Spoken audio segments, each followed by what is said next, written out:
हमें लगता है कि प्रॉब्लम्स ना उस वक्त नहीं होती, प्रॉब्लम्स का जो रूट है बहुत पहले से होता है। तो आपके एक्सपीरियंस से क्या बचपन के वुंड्स इतना इम्पोर्टेंट बन सकता है या हमारी एडल्टहुड पर्सनालिटी हमारे इनर चाइल्ड वूंड्स के बेसिस पे ही होती है। हमारे लाइफ के हम सारे डिसीजंस अपने थॉट प्रोसेस और बिलीफ सिस्टम के बेस पे ही लेते हैं। हम इनर चाइल्ड थेरेपी की जो बात करते हैं इसको स्कूल्स में भी डालना चाहिए, स्कूल के साथ साथ यंग पेरेंट्स को भी समझना चाहिए, क्योंकि वो कहते हैं ना कि जो जैसा घर में होता है वैसा ही बच्चा वो सीखता है और आगे लेके चलता है। तो इसमें हम क्या उसका पूरा माइंडसेट चेंज किया जा सकता है? जितना भी सेल्फ डिस्ट्रक्टिव माइंडसेट की बात कर रहे हैं हम, तो ये पैटर्न से वो निकल सकता है बाहर। बिल्कुल निकल सकता है, क्योंकि जब हम रूट कॉज पे जाके वो देखेंगे जी। कि उसके अंदर वो सेल्फ डिस्ट्रक्टिव बिहेवियर कहाँ से आया है, कौन से इंसिडेंट से आया है, जिसको कई जने rewiring your mind, change your mindset जी। इस नाम से भी प्रमोट कर सकते हैं। क्राइम शोज में यूजुअली हमेशा जो भी या मूवीज में गलत करता है उसका गलत ही होता है। तो क्या आपको लगता है कि लाइफ में भी कभी जो हम कर्म करते हैं उसको एक सजा या कुछ रिजल्ट मिलता है? यूनिवर्स एक और लॉ पे काम करता है, वो होता है बूमरैंग इफेक्ट। तो जो आप दोगे वो आपको जरूर मिलेगा।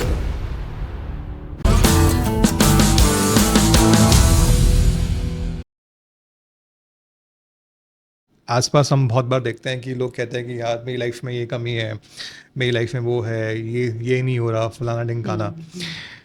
और वो कमी कहीं ना कहीं उनके बचपन से जुड़ी होती है कि उनकी शायद बचपन में वो नहीं कुछ मिला और वो वही चीज़ ढूंढते रहते हैं हर इंसान में।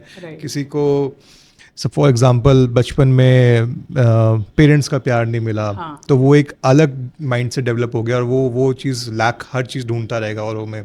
या कोई इंसान जब स्कूल में बुली हुआ हो, पिटा हो, तो जैसे ही उस इंसान को आप बड़ा होने के बाद भी उस इंसान को रोड पे कहीं वो किसी को देखेगा लड़ते हुए, तब भी उसको सारे ट्रॉमा हिट करते हैं और वो मतलब चाहे वो कितना ही अच्छा, अगर आज के टाइम पे सपोज 6 फीट का बॉडी बिल्डर बन गया लेकिन वो बचपन में पिटा हुआ है, बुली हुआ है, वो ट्रिगर हो जाएगा, वो पसीने आ रहे हैं, कांपने लग जाएगा। तो ये बचपन के जो पॉइंट्स हैं ये हमारी लाइफ पे कितना प्रभाव डालते हैं। और मैं हमेशा सबको चाहता हूँ कि सबको बोलता भी रहता हूँ कि हम इनर चाइल्ड थेरेपी की जो बात करते हैं इसको स्कूल्स में भी डालना चाहिए, स्कूल के साथ साथ यंग पेरेंट्स को भी समझना चाहिए, क्योंकि वो कहते हैं ना कि जो जैसा घर में होता है वैसा ही बच्चा वो सीखता है और आगे लेके चलता है। तो आपके हिसाब से कोई ऐसा आप इस चीज़ को कितना बढ़ावा देते हो कि ये चीज़ें स्कूल में आनी चाहिए, ये थेरेपी सेशंस आने चाहिए 12th के बाद या 12th में ही? बिल्कुल। मेरे तो एक क्लाइंट ने मुझे जब उसने थेरेपी ली थी मुझसे, जनरली ये मेरी थेरेपी 20 सेशंस की होती है, but she got the breakthrough in 15th session only. तो उसने मुझे सजेस्ट किया था कि यार मतलब कि मेरे को तो ऐसा, मतलब कि ऐसे हम डिस्कस कर रही थी वो मेरे साथ कि यार मुझे तो ऐसा लगता है कि मोदी जी को ये कंपलसरी बना देनी चाहिए।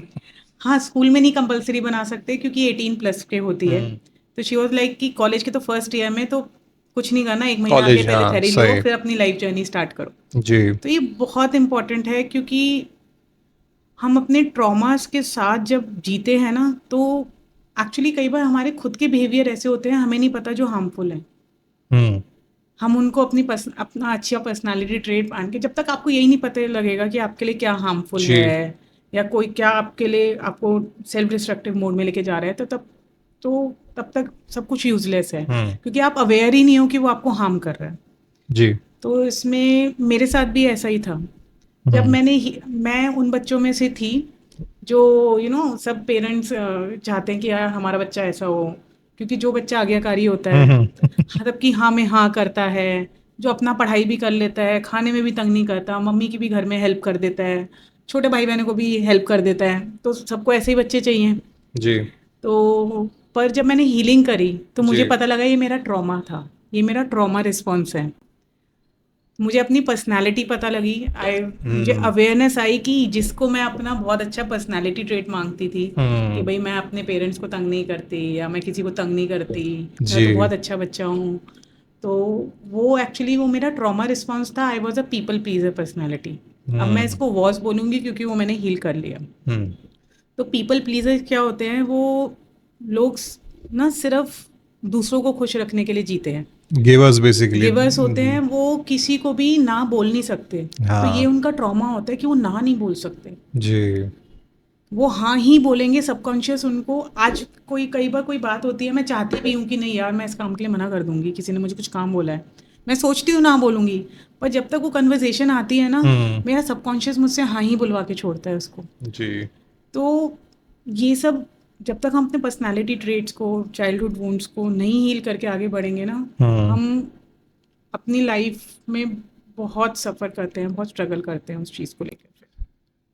मैं भी कभी कभार ये चीज़ें ऑब्जर्व करता हूँ, और बहुत बार कोई मेरे पास कोई प्रोफेशनल डिग्री के हिसाब से मैं नहीं बात करता, जैसे दो लोग हम दोस्त बैठ के बात कर रहे हैं या फिर ग्रुप में बैठ के बात कर रहे हैं, तो मैं हमेशा एक चीज़ नोटिस करता हूँ कि भाई लोगों के बचपन की चीज़ें, ट्रॉमास, वो आज उनको इफ़ेक्ट करती हैं। फॉर एग्जांपल किसी का सेल्फ डाउट है, या उसको अपनी सेल्फ वर्थ का रियलाइज़ नहीं हो रहा कि भाई वो बहुत अच्छा इंसान है लेकिन वो अपना पीक तक पहुंच ही नहीं पा रहा है। हाँ, कि हम अपना 100% नहीं दे पाते कई एग्जैक्टली बार। तो ये सेल्फ वर्थ हो गया, सेल्फ डाउट हो गया, मेरे को लगता है कि इन सब के जो एक सीड है ये बचपन में ही लग जाते हैं, और फिर बिल्कुल। वही, नहीं तो अगर हम उनको नरिश नहीं करें, पौधे को अगर आप अच्छी से नरिशमेंट नहीं हाँ, दोगे तो वो मर जाएगा। मर जाए।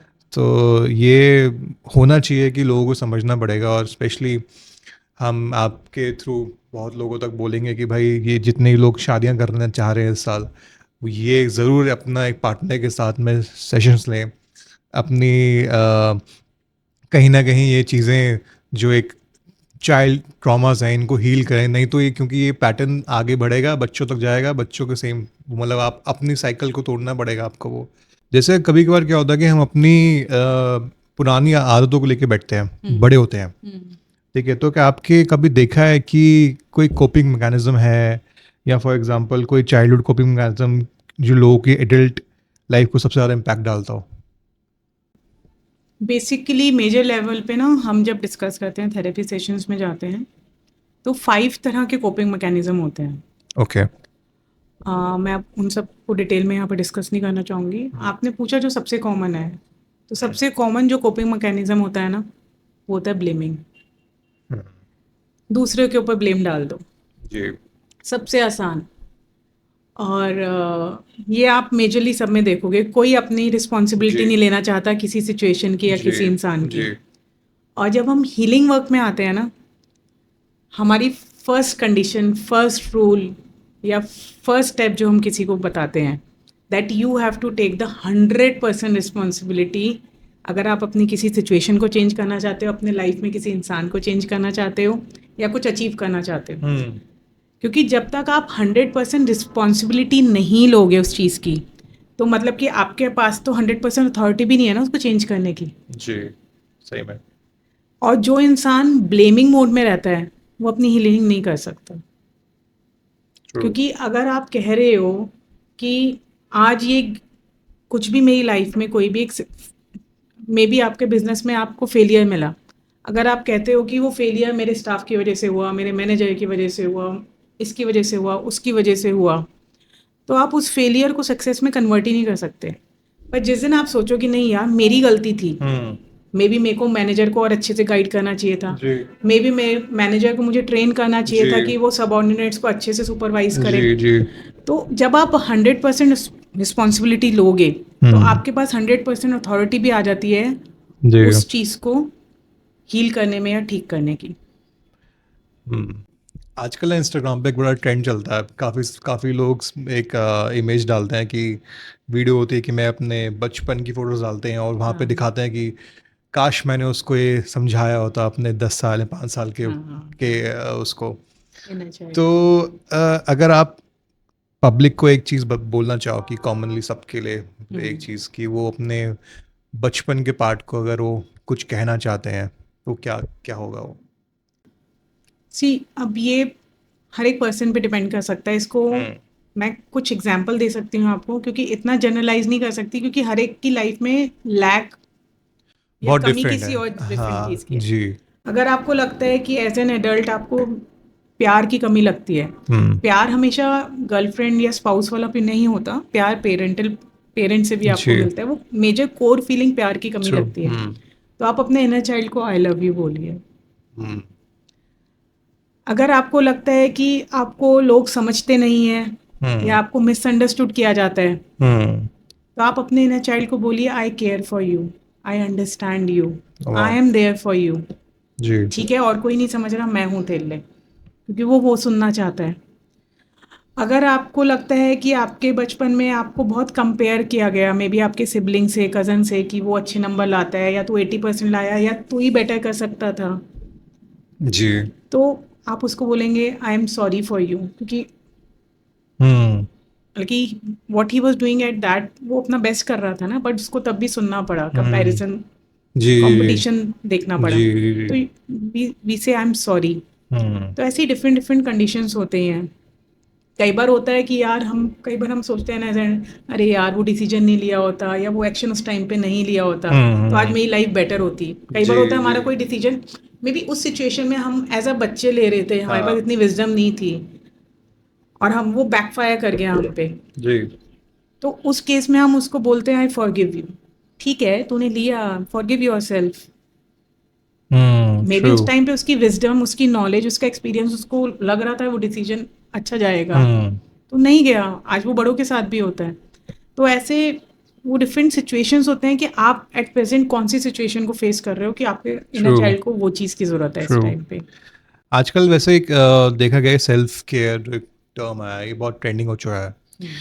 तो आपको सही में लगता है कि इनर चाइल्ड हीलिंग लोग मतलब इतना इम्पैक्टफुल है, लोगों को करना चाहिए, या ये एक तरीके सा मतलब एक, या तो मैं इसको सिंपल बोलूँ, कोई एक डेली प्रैक्टिस जो सभी को करनी चाहिए, जो सबके साथ, आई नो बहुत डिफरेंट डिफरेंट हम्म। प्रॉब्लम्स हैं सबकी, बट कुछ एक कोई कॉमन प्रैक्टिस जिनसे वो एक लाइफ को थोड़ा हीलिंग की तरफ या फिर एक बेटरमेंट की तरफ ले जा पाए।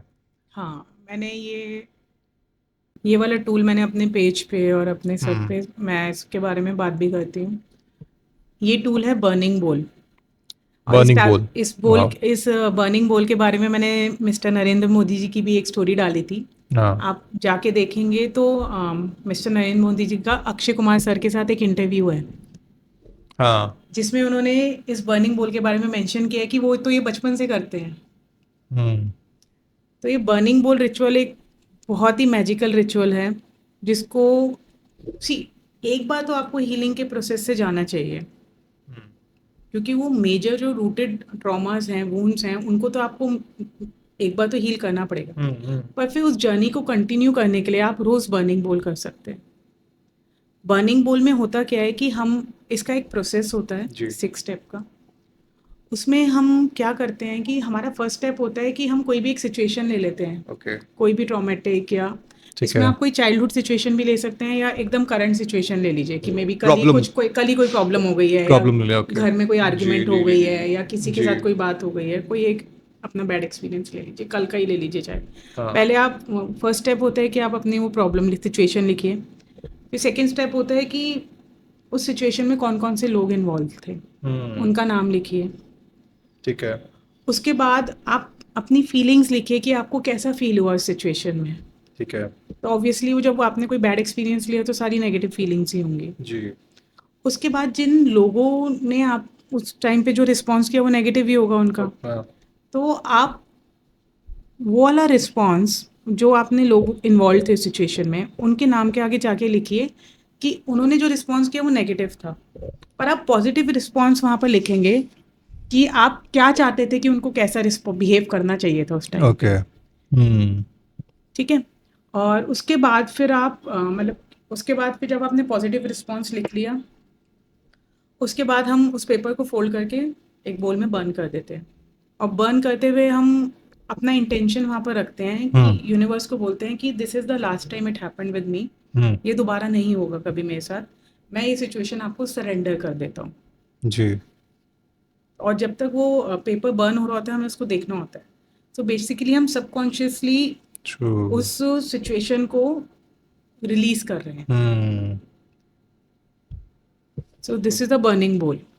तो वाह। जब अब कई बार क्या होता है कि अगर हमारे आपने कोई चाइल्डहुड एक्सपीरियंस ले लिया या सिचुएशन जी। ले लिया, कोई ऐसी सिचुएशन हो जाती है जिसने आपके ऊपर बहुत मेजर इम्पैक्ट क्रिएट किया, हम्म। तो वो एक बार में नहीं होगी। मे बी उसके लिए आपको मल्टीपल टाइम्स ऑफ बर्निंग बोल करेंगे। और कई बार होता है कोई लाइट इंसिडेंट था या कल ही हुआ है, अभी इतना सबकॉन्शियस में हम्म। जाके उसने इम्पैक्ट नहीं किया, क्योंकि वो आपने उसको टाइम नहीं दिया ना इतना। एग्जैक्टली, वूंड बहुत बड़ा हो गया वो। वो तो अगर वो ज़्यादा बड़ा नहीं हुआ तो वो 1-2 रिलीज में हाँ, ही हो जाएगा और शायद एक में भी हो जाए। ठीक है। अगर वो जितना बड़ा होगा उतना आपको मल्टीपल बर्निंग बोल्स करने होंगे उसके लिए। हम्म। और ये बर्निंग बोल जो भी करता है ना, वो आके मुझे कहता है कि जो वो जल रहा था ना तभी मुझे अंदर से इतना लाइट फील हो रहा था, क्योंकि वो आप एनर्जी रिलीज कर रहे हो ना, जी जी जी। बेसिकली है तो एनर्जी वर्क। तो जब आपकी वो एनर्जी रिलीज होती है ना, hmm. Then you feel so light. Brilliant. ये सबको करना चाहिए, एक बार ट्राई करना चाहिए आई गेस। एक बार करना चाहिए और ये तो फिर हाँ रोज पार्ट ऑफ लाइफ बना लेना चाहिए। जी। तो क्या आप कहते हो कि पास्ट, ये प्रेजेंट कर्मा, हम इनर चाइल्ड थेरेपी से चेंज कर सकते हैं? बिल्कुल कर सकते हैं। हीलिंग से हम यही कर रहे होते हम्म। हैं, हीलिंग से हम अपनी जो हम्म। एनर्जी होती है पास्ट की उसको क्लियर कर रहे होते हैं और नई एनर्जी के लिए स्पेस क्रिएट कर रहे होते हैं। जी। और जब हम अपनी एनर्जी को हील करते हैं तो karma is nothing, karma is equal to energy. जब आप अपनी एनर्जी चेंज करते हो, एनर्जी को हील करते हो, आपके हम्म। कर्मा भी हील हो रहे होते हैं। अभी हमने इस बात कर रहे थे काशिक रिकॉर्ड्स की, उसके साथ साथ मैंने मेंशन किया था रेकी। हम्म, तो रेकी एग्जैक्टली है क्या, मतलब बहुत सारी वीडियोस हैं अवेलेबल, हम्म। बट कुछ कुछ ऐसी चीज़ जो आप सबसे शेयर करो जो बहुत डिफरेंट हो, जो किसी ने शायद, मतलब रेकी का आपके पर्सपेक्टिव से आप कैसे देखते हो उसको? रेकी बेसिकली यूनिवर्सल एनर्जी होती है, हम्म। पॉजिटिव हम्म। पॉजिटिव यूनिवर्सल एनर्जी होती है। मैं ये नहीं कहूँगी मैं रेकी करती हूँ, मैं एक हम्म। सोर्स हूँ। मैं यूनिवर्स का और अपने क्लाइंट के बीच का एक सोर्स होती हूँ। मैं यूनिवर्स से वो पॉजिटिव एनर्जी लेती हूँ और अपने क्लाइंट को दे देती हूँ। मैं हम्म। उसको उस इंटेंशन से देती हूँ क्लाइंट को जिस इमोशनल या फिजिकल प्रॉब्लम को उसको हील करना होता है। ठीक है। और डिफरेंस मेरे में और मेरे क्लाइंट में सिर्फ इतना होता है कि मैं रेकी एनर्जी हम्म। के लिए मेरे पास अट्यूनमेंट का, I am attune for that, और मेरा हम्म। क्लाइंट अट्यून नहीं है। आज मेरा क्लाइंट भी अट्यून्ड हो सकता है और खुद को अपने आप को रेकी एनर्जी दे सकता हम्म। है। सो इस प्रोसेस का सिर्फ इतना ही डिफरेंस है, अट्यूनमेंट का और एक्सपीरियंस का और नॉलेज का।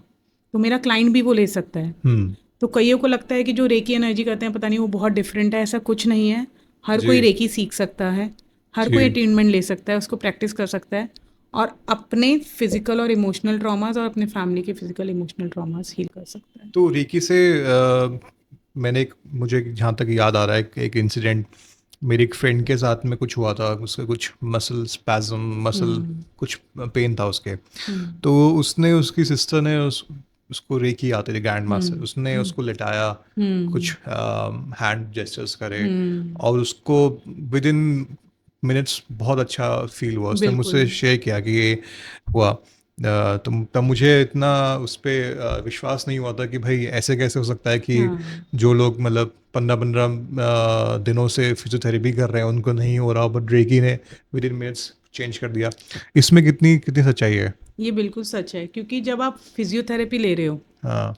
तो आप फिजिकल लेवल पे काम कर रहे हो। पर ठीक जब है। हम रेकी की या किसी भी हीलिंग लेवल हम्म। की बात करते हैं तो हम एनर्जी लेवल पे काम कर रहे होते हैं।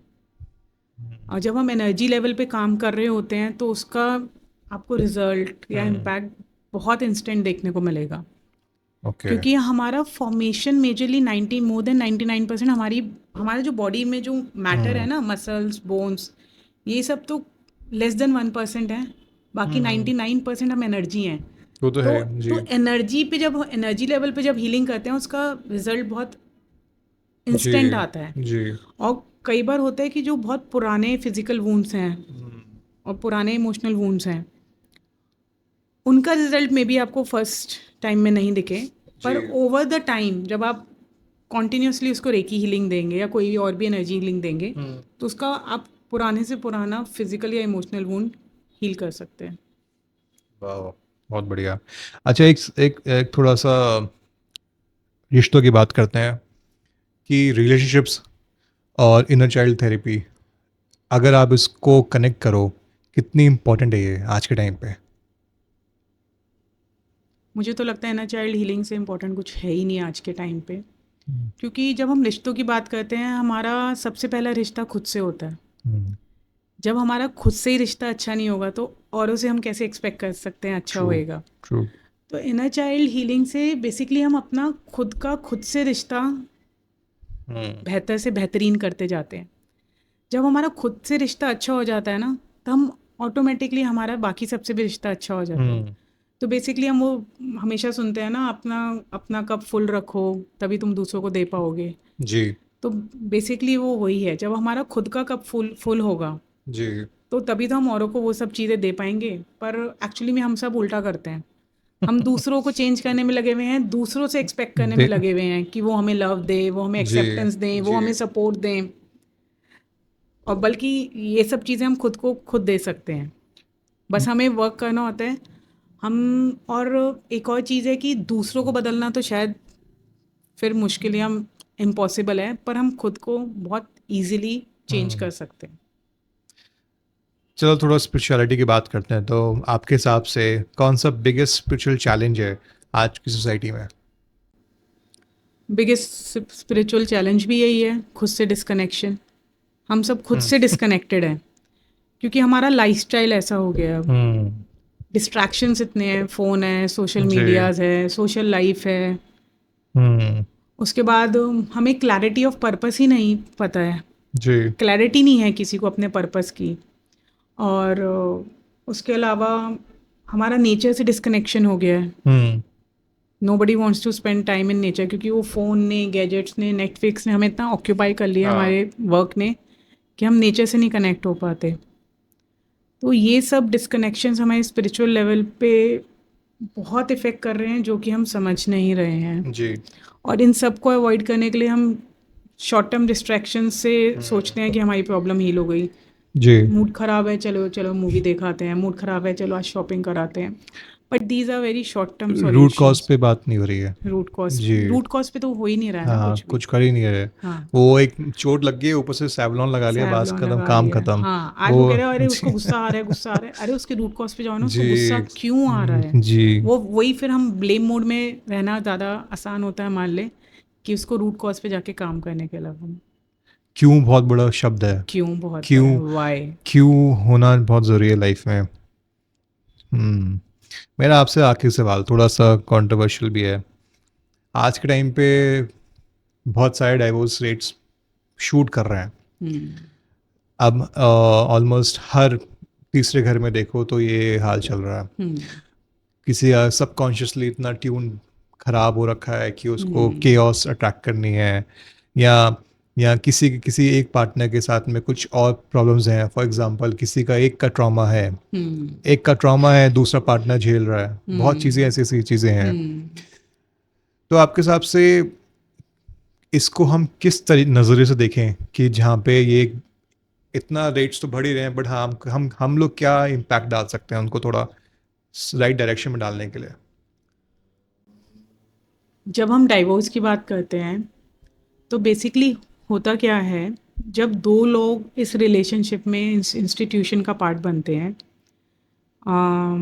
अब मैं आपसे हीलिंग के पॉइंट ऑफ व्यू से ही बात करूँगी। तो बेसिकली दो जने जब बॉन्ड में आ रहे होते हैं ना, जी और वो एक पॉजिटिव बॉन्ड, नेगेटिव बॉन्ड होता है। जी जी जी ऑब्वियसली नेगेटिव था तभी डिवोर्स की तरफ जा रहा है। तो उसको हम अपना हमारी लैंग्वेज में बोलते हैं ट्रॉमा बॉन्ड। Trauma bond. तो आप अगर आपका आपके अंदर बहुत सारे ट्रॉमा स्टोर्ड हैं, तो आप जी जो अपना लाइफ पार्टनर है या आगे जो कोई भी लोग हैं, आप अपनी लाइफ में अपनी एनर्जी से, अपने ट्रॉमा से अट्रैक्ट करते हो। ठीक है। ट्रू तो ऑब्वियसली जब वो ट्रॉमा बॉन्ड होता है तो ट्रॉमा तो इज़ नॉट गुड, तो उसका रिजल्ट भी गुड नहीं आने वाला है। So it is very important कि अगर आप शादी की तरफ, शादी का सोच रहे हो या शादी करने जा रहे हो, तो जी बेटर कि before you attract someone out of your trauma, you heal your trauma. True क्योंकि आप जनरली एक सेंटेंस सुनोगे बहुत लोगों से कि यार सब कुछ सही चल रहा था जब तक स्कूल कॉलेज था, शादी होते ही सब गड़बड़ हो गई। जी यार मैं जब से जॉब में आया तब से सब गड़बड़ हुई। बेसिकली हमारे ट्रॉमास तब हमें ट्रिगर करना स्टार्ट करते हैं हमारे एडल्टहुड में। तो इसलिए 18 तक हमें इतना फील नहीं होता क्योंकि हम अपनी चाइल्डहुड फेज में जी होते हैं, और 18 तक मेजरली हमारा स्कूल कॉलेज का फेज निकल जाता है।